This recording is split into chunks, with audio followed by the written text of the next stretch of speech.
What if your greatest ally was working against you?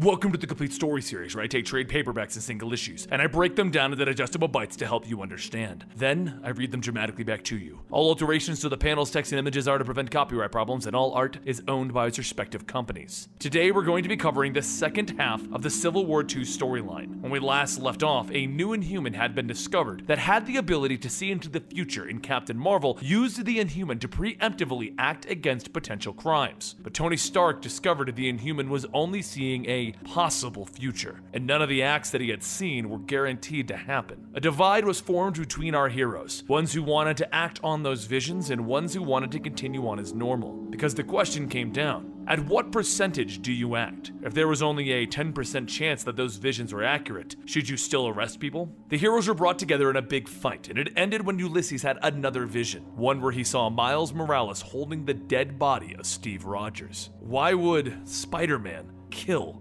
Captain America? In order to understand that, we need to have a look at what's been happening to Steve Rogers. Recently, he lost his super soldier serum and it turned him old and gray. But in the event Avengers Standoff, a cosmic cube had been changed into a child, and that child, Kobik, decided to turn him back to normal, into the classic Captain America. Except there was one thing that happened that no one knew about. Kobik was working for the Red Skull, and she didn't bring back classic Captain America. She altered his history in its entirety. Steve had now been raised by Hydra with the intention of becoming the ultimate secret agent, because Steve Rogers now worked for Red Skull. It all began at the night of the party where they were celebrating the destruction of the Celestial. Steve had planned to have the entire tower destroyed. He was going to kill as many heroes as he could, but his plan changed that night because he learned of the Inhuman Ulysses, and he began to realize that if Ulysses can see the future, then he would be able to, in fact, foresee and stop many of Steve's plans. The doctor he was working with insisted that they kill Ulysses, and while Steve disagreed at first, he didn't see any other options. So that night he broke into the Inhumans base with the intention of ending Ulysses' life. Except that was the same night that Tony Stark broke in, and once again, his plans were shot. So he had another idea. He sent a letter to Bruce Banner, one that contained research on gamma radiation, the supposed cure for the Hulks.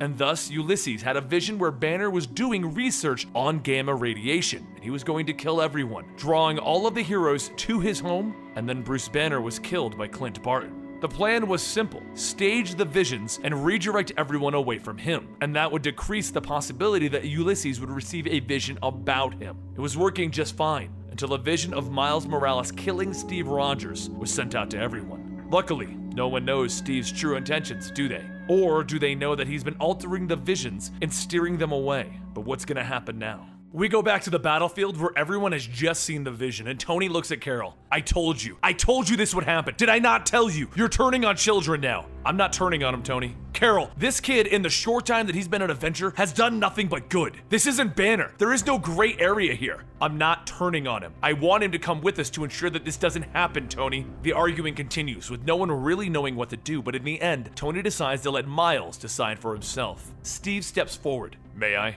He walks over to Miles and he takes a knee in front of him. Hi. Hi. Why did you pull your mask up? I couldn't breathe. Put it back. The mask represents something. It represents who you are. You're Spider-Man, and that means something to people. It means a lot. I would never do what that vision showed. I would never do that. I know, son. I don't know what to do now. What do you want to do? I want to go home.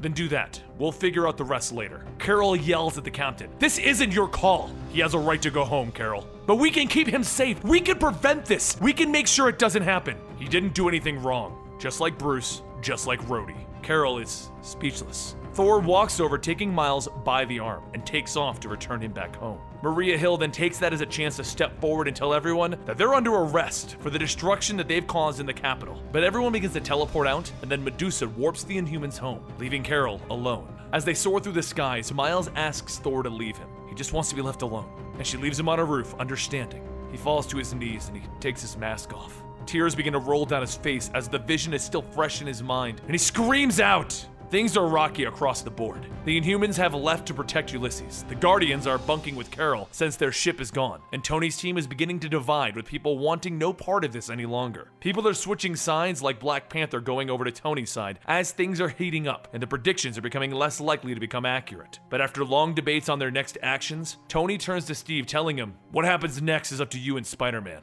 Carol, on the other hand, is sitting on a roof of one of the buildings looking over New York. How could it come to this? How could her plans fall apart so fast? Ulysses was supposed to be the answer to everything, but now the vision shows one of her friends dead by a hero's hands. Maria Hill walks out with Peter Quill, Storm, and Jean Grey to let Carol know that they found Spider-Man. He's exactly where the vision said that he would be, on the steps in the Capitol, waiting. Ulysses is now standing at the edge of New Atilian, the home of the Inhumans, in a trance. No one knows what's going on, but Ulysses has actually traveled somewhere. Into the future, maybe into the past, or maybe he's in a different universe. He stumbles and he falls down a cliffside, landing in front of a big hulking green guy. And he looks at him and declares, "Meat." He raises his hands to crush Ulysses, but suddenly a man in a trench coat and hat leaps onto his back, stabbing him and tearing him in two. The man in the hat walks back to his horse, and Ulysses asks him, "Are you Wolverine?" Wolverine doesn't answer, so Ulysses asks him, "What year is this?" And Wolverine stops. "Are you okay, kid?" I don't think I'm supposed to be here." "What year do you think it is, kid?" "I don't know. There's no way to tell." "What are you?" "I'm an Inhuman." "Guess you missed the last bus. The Inhumans left the planet back when the world still looked like the world." "They did? Where are we?" "Looks like Jersey." "What happened?" "Tony Stark happened." "What do you mean by that? What happened here?" But then Ulysses starts to fall back into his own time and place, and he yells out, "Tell me what Tony Stark did!" "Everyone knows what he did. He pushed her too far." "Who's her? Who's her?" Ulysses says as he warps back to the present day. Meanwhile, word gets back to S.H.I.E.L.D. that Miles is now on the steps of the Capitol. Carol tells Maria to relay to the local PD that they need to stand down. She'll handle this one herself. As the police leave the area, Miles looks out and he sees Steve Rogers standing there. Back in New Atilian, Ulysses turns to Medusa and tells her to call Carol. They have to stop the fighting. They can do this. Back at the Capitol, Carol jumps out of the helicarrier to fly over to the Capitol, while Steve walks up to Miles. "Why are you here?" "Same reason you're here, to prove it doesn't happen." "Exactly right. Thank you for believing in me." Carol then arrives, hovering above them. "What do you expect me to do when you arrived here like this?" "I don't know, maybe leave me alone like the cops did?" "The cops left because I told them to. Please tell the kid I'm not Satan, Cap." "She's not Satan." "Thank you. Now can you please come with me so that we can get you somewhere safe?" She reaches her hand out, and a shield forms around Miles. Carol turns back. "Tony Stark, be a man and face me!" "I wasn't hiding. I was giving you one last chance and that was it." And then out of nowhere, Tony rockets in with Hulkbuster armor. He hits the ground with everything and Carol catches the punch, throwing him back into the sky. He launches a missile at her, but she dodges while Captain America ducks behind his shield, protecting him from the explosion. The two Titans launch into the air and begin to throw everything at each other while Miles is yelling to let him out of this bubble. Back and forth they go until Carol has had enough and she uses everything to punch through Tony Stark's chest. Steve Rogers and Miles both look up at that hit, and even S.H.I.E.L.D. is monitoring the situation. Blue Marvel tells Maria Hill that she needs to send them in. They can stop this, but she tells him Carol said she has everything under control. It needs to be one-on-one, otherwise we'll have every superhero slugging it out on the steps of the Capitol. That's when Medusa calls her up, telling her, Carol has to stop. She has to stop now. Tony and Carol go back and forth, with Tony's armor falling apart. "I told you that if you interfered again, I wouldn't be holding back. You also said that you wouldn't arrest a kid for something he didn't do." And then Tony fires a missile at Carol, which she dodges, but Steve gets hit by the full blast of them. The readings come back that Steve is alive, but he's unconscious, and Tony goes back to fighting Carol while Miles is punching the bubble, trying to get out. Meanwhile, back in New Atilian, Medusa tells the Inhumans Hill hung up on her, so the decision is made to get Ulysses himself to the Capitol to try and stop Carol. Back at the battlefield, Carol winds up with another super-powered punch, shattering pieces of Tony's arm off as he catches it. And that's it. Maria Hill tells all of the superheroes to get in there and put an end to this. They all land in front of Miles to see him in the bubble, and the first thing that they need to do is get him out. While this is going on, Carol and Tony continue to throw everything at each other. Slight problem though. Tony's armor is failing, and his AI informs him of that. Everyone watches as Carol hits Tony in the head with everything, and as the suit falls to the ground, she begins to try and pry the mask off. Seeing that failing, she knees the helmet with everything, and then she lands on top of him, ready to throw a final punch, ready to end this right here. But before anyone can stop her, she hits him. She hits Tony with everything, completely shattering the suit. As he falls to the ground from the explosion, everyone sees a white light, and then Ulysses is showing everyone another vision. He's showing them all of the visions. He's showing every possible future to everyone. He shows a world where the monsters are fighting the monsters led by Karnak. One where the X-Men and the Sentinels are working together with only Nova to stop them. Another time and place where Spider-Man killed Captain America and the Capitol is falling. A future where the Inhumans are fighting for their lives against a robot invasion, and yet another one where the Sentinels have won against the X-Men. A world where only Carol lives up to stand against Ultron is shown, and finally a future where Odin's son is back as Thor and he's fighting Loki. Everyone sees all of these possibilities and potential futures, and a voice tells Ulysses, "You are one of us now." Everyone looks up to see Eternity standing there in a white light, and he tells him, "You have shown the Earth all that you can.